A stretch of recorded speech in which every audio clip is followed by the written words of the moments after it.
إن الحمد لله نحمده ونستعينه ونستغفره ونعوذ بالله من شرور أنفسنا ومن سيئات أعمالنا. من يهده الله فلا مضل له ومن يضلل فلا هادي له.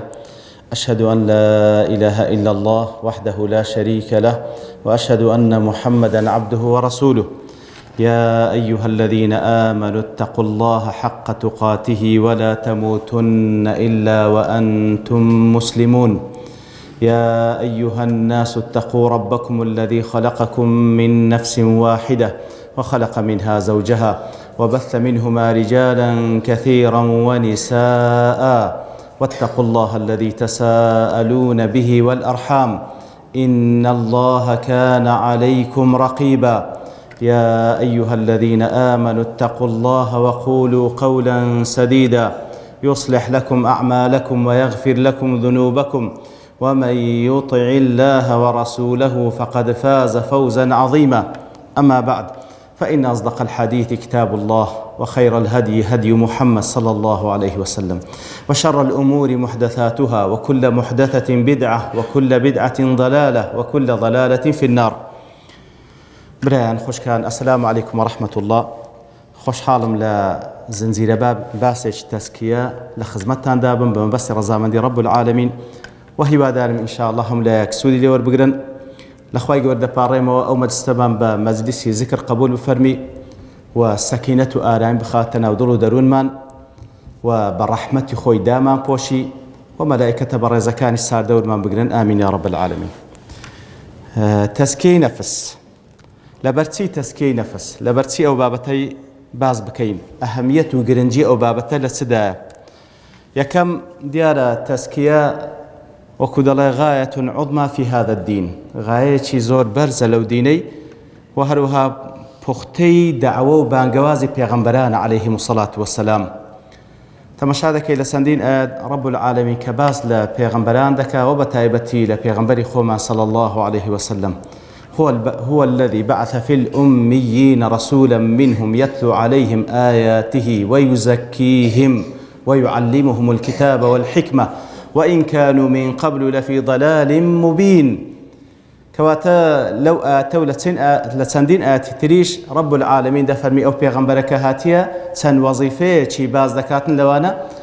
تلاوة تكان رب العالمين تزكية تعليم بو ترتيبي لا دعاء باران وكي إبراهيم عليه الصلاة والسلام أو إلى سورة البقرة دا هاتيا ربنا وابعث فيهم رسولا منهم يتلو عليهم آياتك ويعلمهم الكتاب والحكمة ويزكيهم إنك أنت العزيز الحكيم. لا دعاك إبراهيم عليه الصلاة والسلام عيني دفر بخواه پیغمبرش يعني لبو روانبك يتلو عليهم آياتك تلاوة ويعلمهم الكتاب والحكمة تعليم ويزكيهم تزكية بك. كواتا لدعاك إذا تزكية بباش تعليم يخستيه زانا دفرمون. طبعا هو بلغي لسروي كوا غاية شي مهمة لبو أوي كوا بيغمبراني لبو روانا كرايا عليهم الصلاة والسلام. برام أدي أو حكمة تسيا كوا لويندري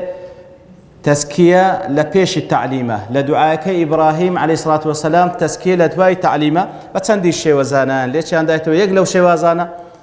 كواتا التزكية قبل التعليم وبعد التعليم لپیشی ئەوەی هیچ بزانی و لەپاشی ئەوەش کە زانیت لە هەموو ژیانت پێویستە خەریکی تەزکیە بی. یعنی قۆناغێک نییە لە ژیانی مسلماندا بڵێم پێویستم بە تەزکیە نییە. لە پێشی ئەوەی کەوا فێر بی، لە دوای ئەوەی کەوا عیلمت وەرگرت پێویستی بە تەزکیە هەیە. و هەروەها بە لێکدانەوەیشکە یاخود لە حکمەتێشکە کە زانایان باسی دەکەن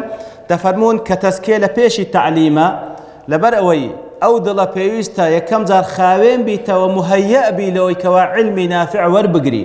علمی نافع ئەو علمەیە کەوا عەمەلی صالحی لە دوادا دێ، ئەو علمەیە کەوا عەمەلی صالحی لە دوادا دێ. کەواتە لە پێشی علمە لەبەرەوەی ئامادەی دەکا ئەو دڵەی لە بۆ علمی نافع. لە دوایی کە لە دوعاکەی ئیبراهیم هاتی عەلەیهی سڵاو وسەلام ئەو جارە تەزکیە لە دوای علمە. یعنی چی؟ ئەو علمە سوودی لێوەرناگری ئەگەر تەزکیەی خۆتی لەگەڵدا نەبی، و هەروەها ئەو علمەشت هیچ کاریگەری نابی لەسەر مقابلت ئەگەر بە خۆت پێشوەخت بەو علمەی تەزکیە نەبووبی. کەواتە وەکو گوتمان بەڕاستی تەسکیە زۆر زۆر گرنگە لە هەموو قۆناغێک لە قۆناغەکانی ژیانت و هەروەها تەسکیە هۆکارێکە لە بۆ بەختەوەری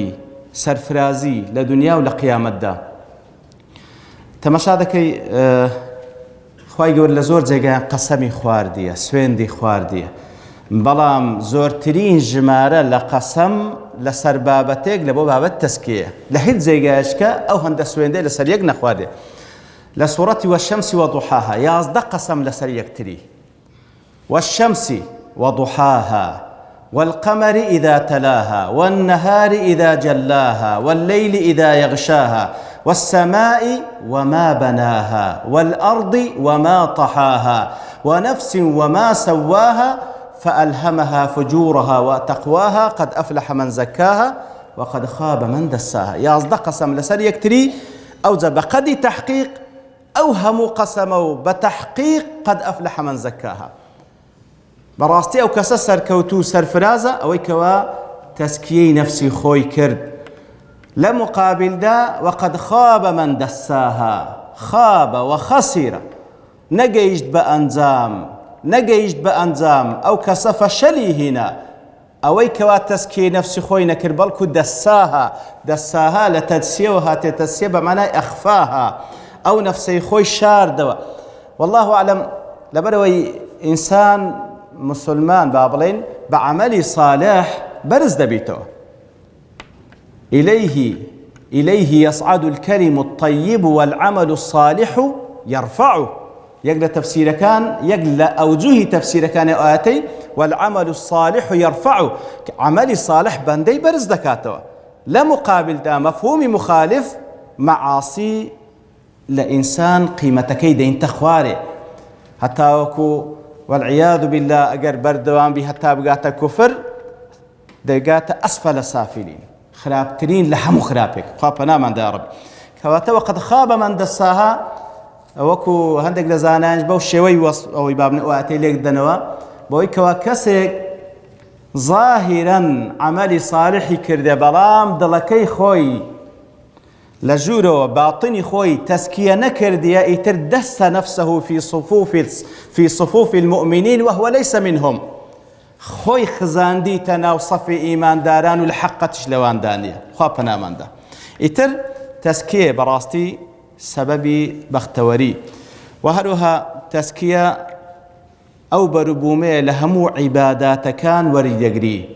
كواته همو عبادات كان كذكري ما بس تيدا تزكية خذ من أموالهم صدقة تطهرهم وتزكيهم بها كواتا أو زكاتك وكل سورة التوبة خواهي قول فرمان بيغمبر دك أسرع سمليان والبقراء أو زكاة لبوي هم لبو مالكي خام كاتو هم لبو نفسي خوشي بي تسكية دكا نفسي بي تسكية دكا كتب عليكم الصيام كما كتب على الذين من قبلكم لعلكم تتقون كواتا تقوى كوانا ضلوا درون التقوى ها هنا وكو بيغمبر صلى الله عليه وسلم دفرمي لن ينال الله لحومها ولا دماؤها ولكن يناله التقوى منكم كواتا أويك أخواي قول العبادات لحيوان سربرين لبروجبون لكامل عبادات كانت مسألة تزكية لويا موسى عليه الصلاة والسلام كاتك وأخواي قول دينيري لبو فرعون فإذا فرمي هل لك إلى أن تزكى وأهديك إلى ربك فتخشى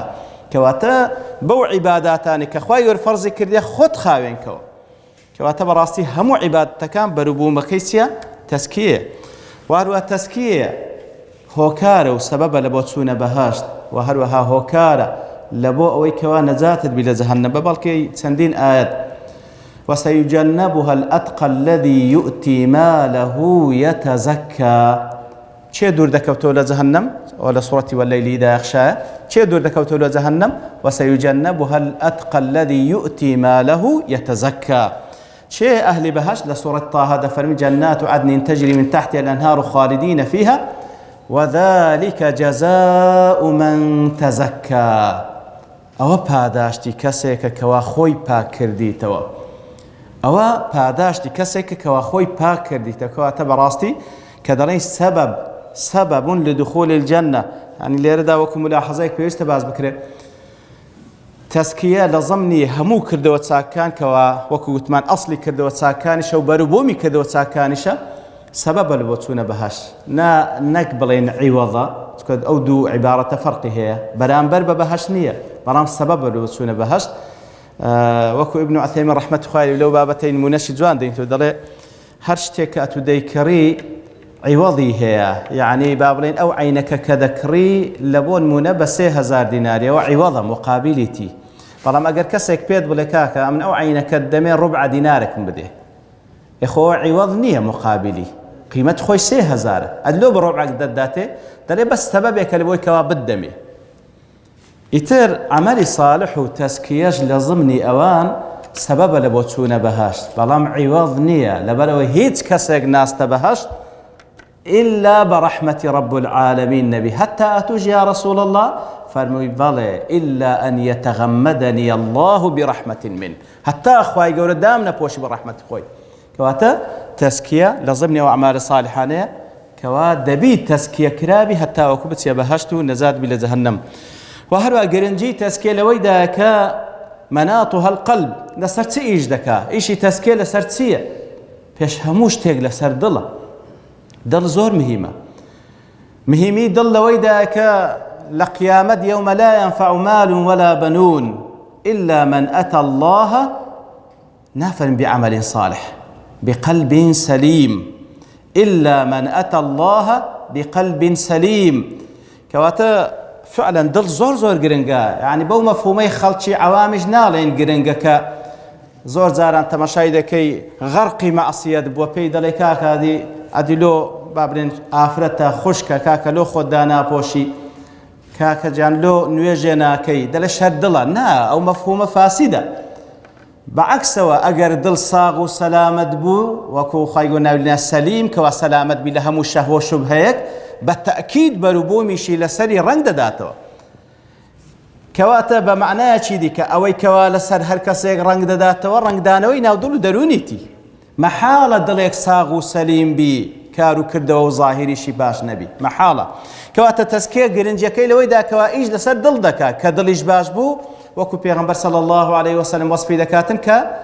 ئەگەر ئەو صالح بوو إذا صلح صلح الجسد كله وإذا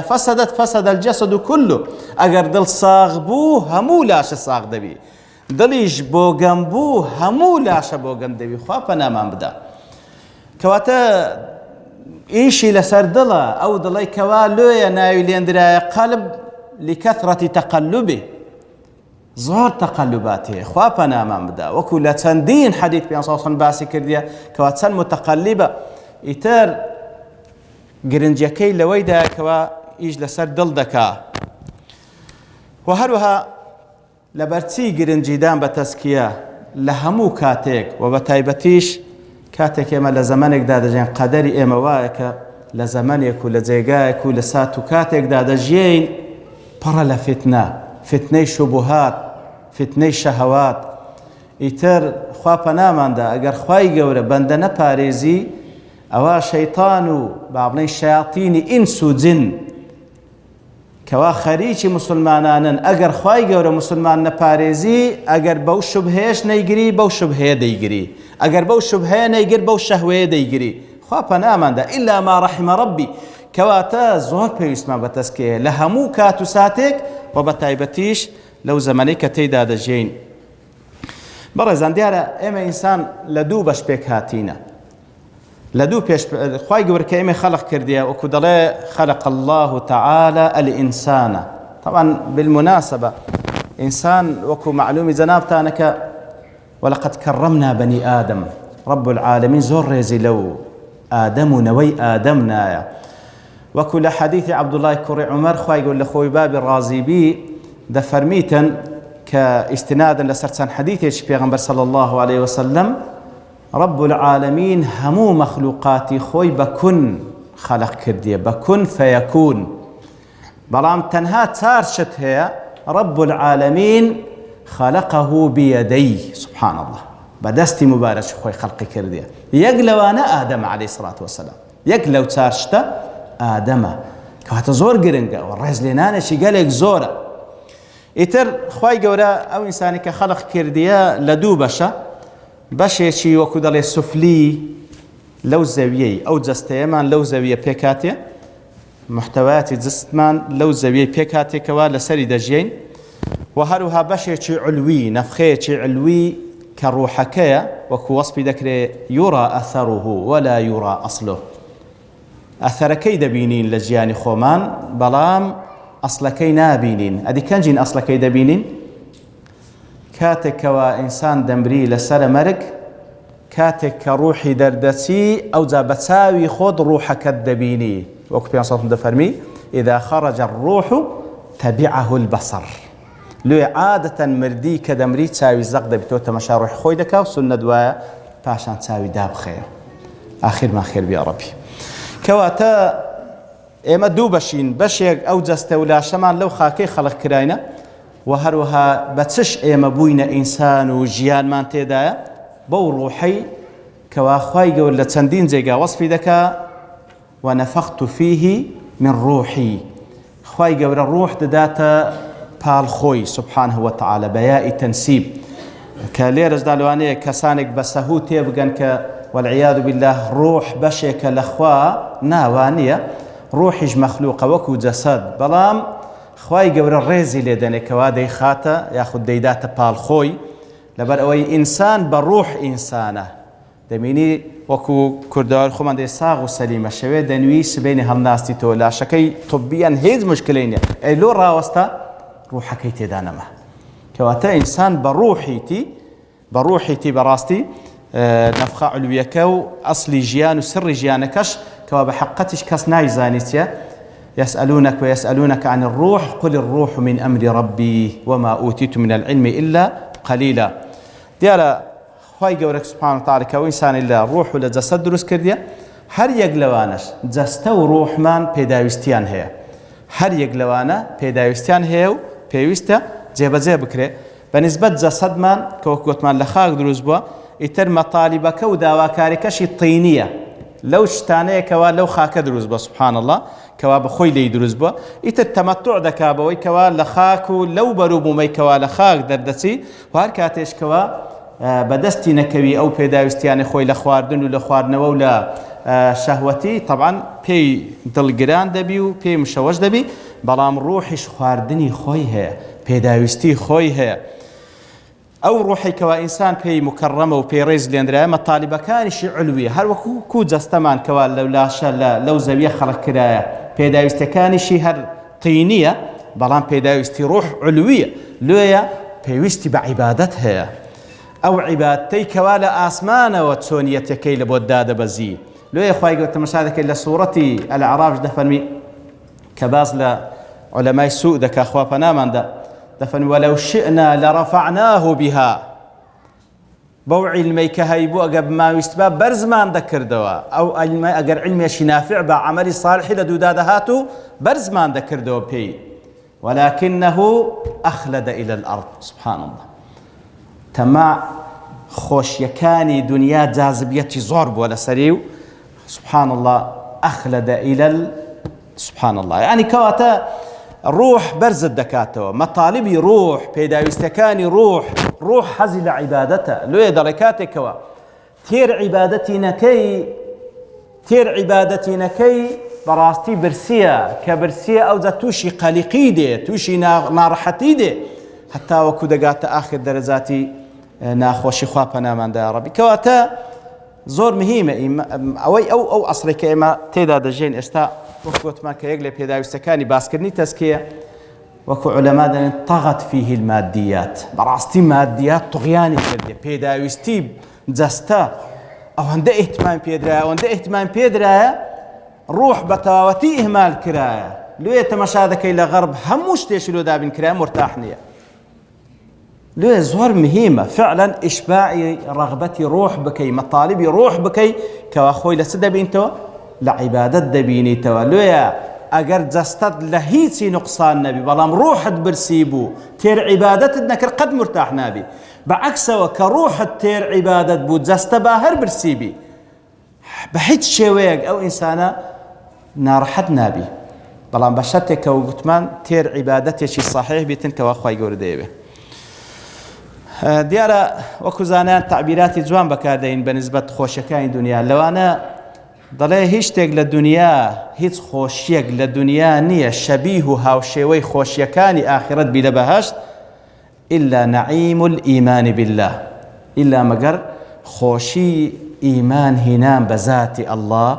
و ناسینی بە ئەسما و بە صفاتەکانی بە ئەفعالەکانی بەڕاستی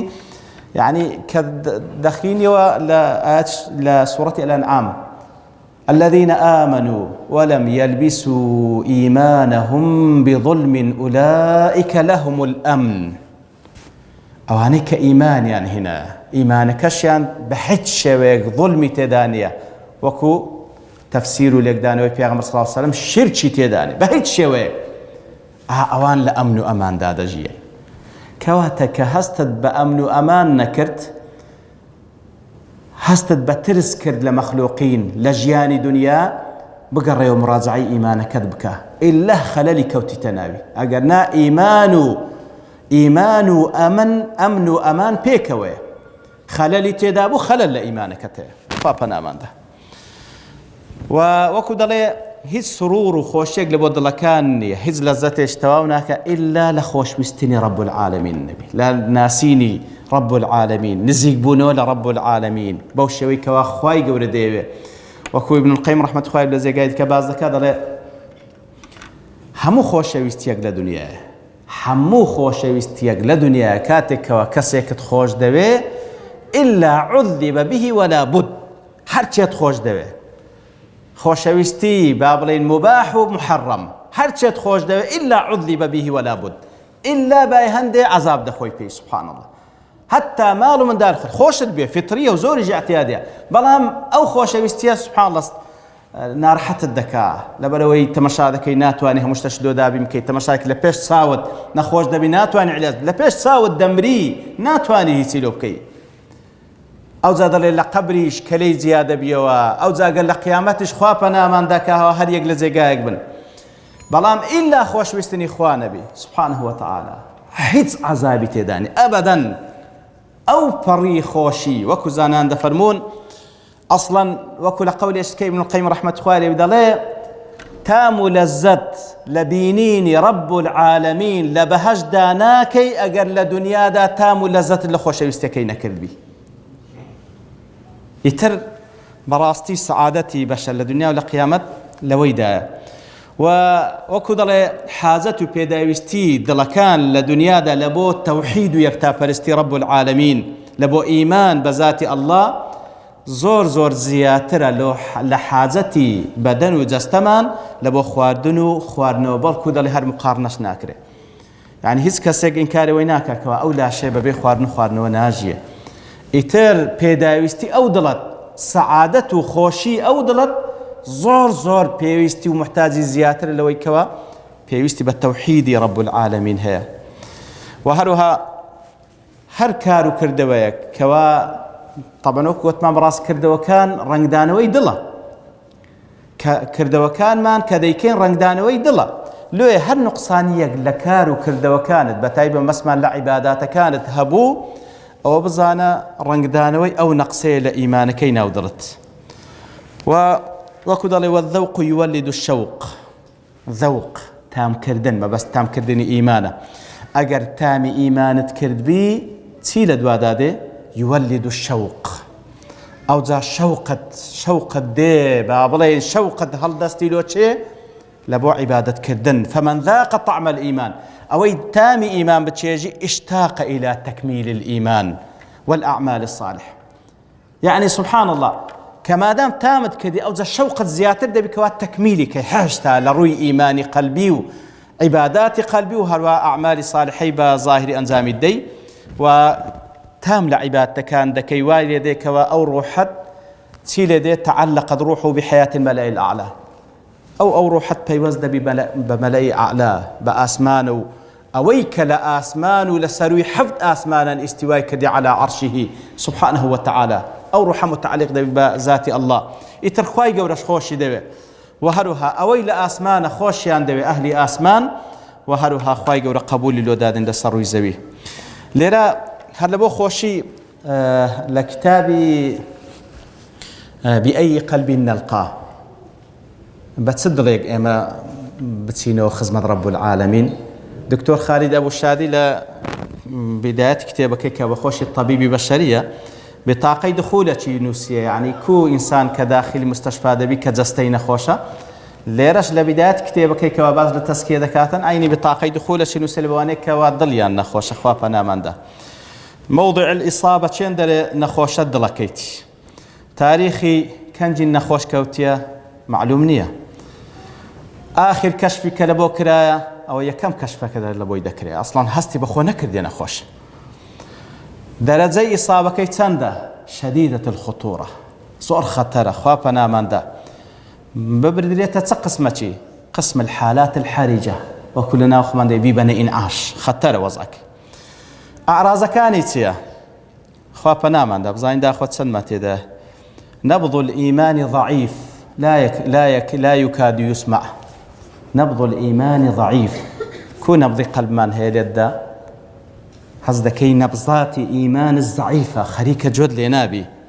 نهجو لنا. فرح بالمعصية هم ما جناح باني خو فنا من دا خوي يقول لي ما خوش بلام خطر أويك ودلت خوش بجناح أو يقلع عراض كاني أويك ودلي خوش بجناح. نفور من الطاعة هل دي لدستاعة هل دي لدستاعة طبعا أو زوج درجاتي هي أو جا لفرز كانوا دس بيدك أو جا هتاوكو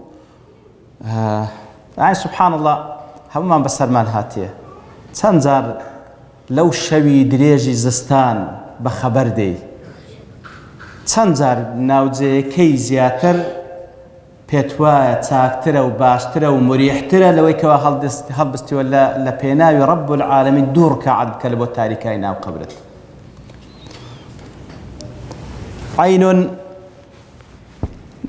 عين جفت من قلة بكائها من خشية الله سبحان الله. خوابنا من ده وشك بويتو ناقري لبينا إخوا.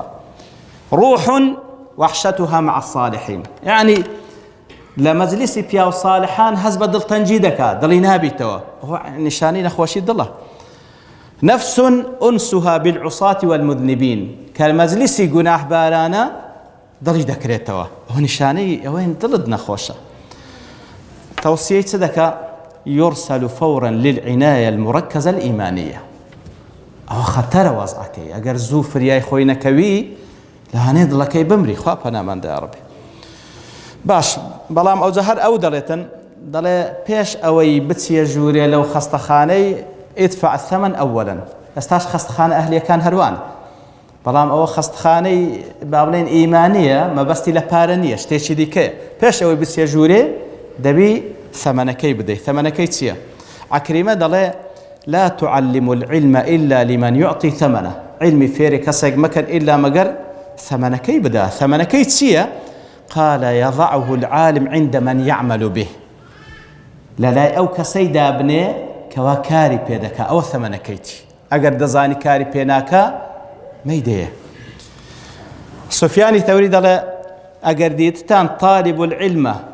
بلام هر داوادك هشتا بمديه بلام تمشاي كارو كردو كاين دكي هونيه ايشي بيناكا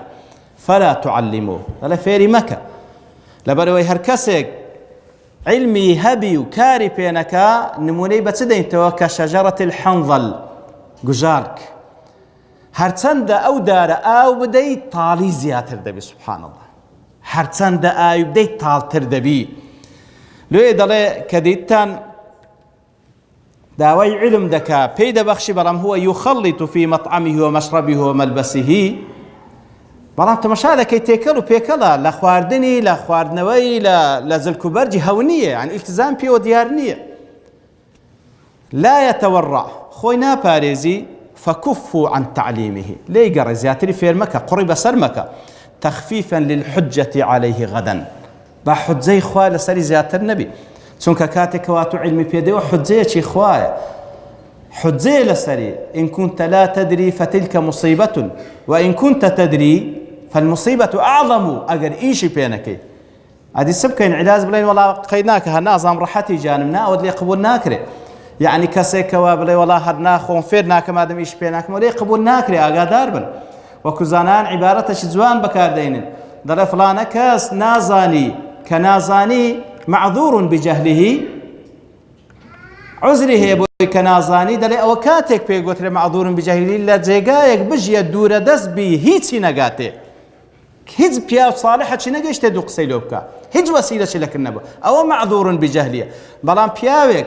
آفرتك لمجتمعي مسلمانان بجي أو همو آياتي بسرداد خيندريتوا لدور نزيك ولو هم وسائليك وإستاهيا أو معذور بجهله نخير هو آثم بجهله أو معرضة أو خطرة تخوى بنامان دا يا ربي بلام فعلا أو نقطة إيش قرنقة محاولة بكين أوي كفيري دبن إن شاء الله زي بكين لكوتاي هرب الزور بكورتي تعريف شيء تزكية نفس وتا إيرا بابلين وكو ضرورة تزكية نفس بو تزكية نفس بصور شيء بابلين تعريف كرايا لا بابلين تعريف لغوية كي تزكية لدو معنى هاتية التطهير والنمو خاوين كردنوا قشة بيدان هل فعلا معنى لغوية كشي جوانا لقل معنى شرعي وإصلاحي كي دقون زي خاوين كردنوي دلو درون لهموش تيشي بيس وهروها خرازان دنوي دلو درون وهمو كارو كردوا كانت بو اشتجواناني كوالا الشرحات اللي ربو شوي تعريف ذاك هو تطهيرها من نزعات الشر والإثم خاوين بكي أو نفست لهمو نزعات الشر وخرابكاري وتنمية فطرة الخير فيها همو إنسانك طبعا خواهي قولا هردو قابلية بيدا أتو محاولة بكي خاويني كي ولشتا بيسكا بيرازيني أوي كوا فطرة خيرة تيدا التنمية بكي وكشي بيبدي مما يؤدي إلى استقامتها تاكو راس رابط وبلوغها درجة الإحسان طبعا لمراتب إيمان إسلام إيمان إحسان وكل حديث جبريل دا هاتية إتلا قرآن بيروس تزكية لتسندين زيقا هاتية لتصار نقطة هربا كرتي باسي دكين هندزار تزكية ددرية بار رب العالمين بل الله يزكي من يشاء ولا يزكيهم لدنيا ولا قيامة إتر تزكية رب العالمين لدنيا دا لبو بندكان واتا توفيق كردنيا لبو طاعة ولبو إيمان ولقيامته جدا تزكية خواي قوري لبو بندكان واتخان كنوين لقناح طبعا ببيع تزكية هيسمان بيناكري اگر فضل خواي قوري النبي هيتس كسيك خاوين نابيتوا دوام تنسيب كرني لو سر رسول الله صلى الله عليه وسلم لو سنآتك خيندمانو ويزكيهم والدعاة جلباش بيان صلى الله عليه وسلم أو وظيفة أنزام ذكوا محاولة بكن هم لقل تلاوة والتعليم بيشت التزكية بكن لخالص يم تزكية نسبة التزكية إلى العبد لبو عبد أوي كما بس معنى إيري براستي أوي قد أفلح من زكاها وآتوا الزكاة فلينظر أيها أزكى طعاما إتر أوي كوا إما هول بدين خو ما خاوين كانوا لهموش تيشي بيس هم لضرو درون مان هم لكارو كردو كان مان وهروا لخالي سارة مجل القرآن بيروس تزكية بمعنى شي مذموم هاتية أو كسيكوا خوي تزكية دكا لنا وخلشي وصفي خوي دكا وخوي مدح دكا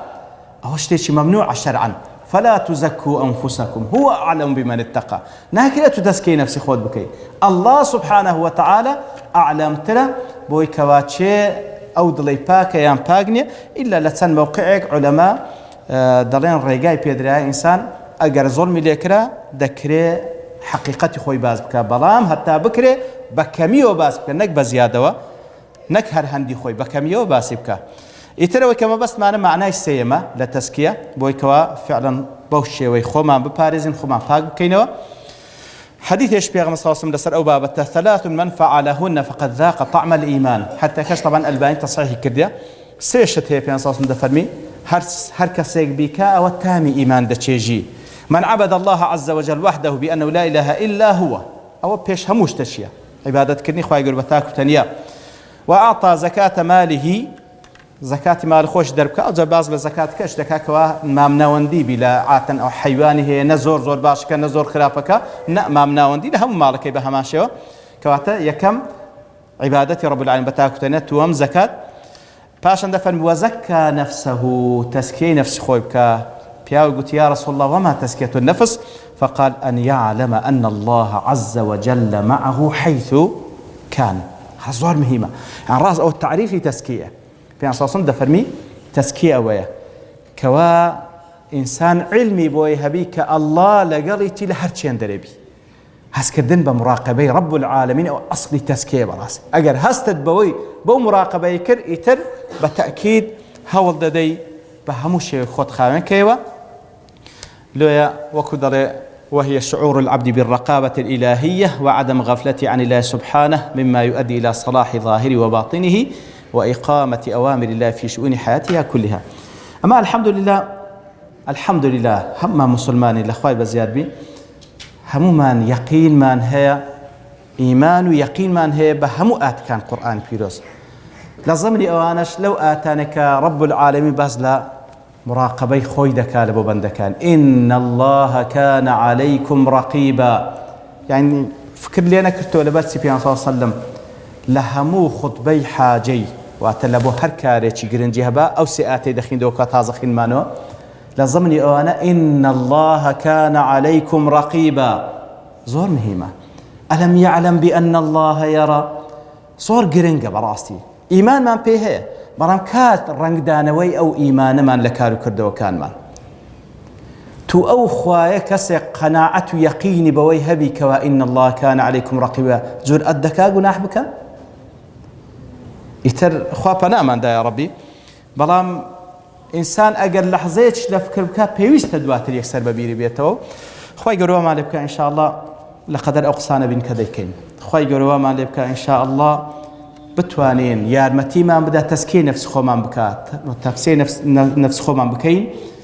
تاوەکو ئەهل بین لەوەی کەوا لە جەهەنەم نەجاتمان بیت تاوەکو ئەهل بین کەوا ببینە ئەهلی بەهەشت إن شاء الله تعالى دووبارە داوا لە خوای گەورە دەکەین اللهم آت نفوسنا تقواها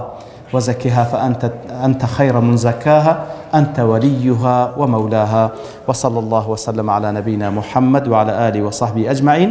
وآخر دعوانا أن الحمد لله رب العالمين.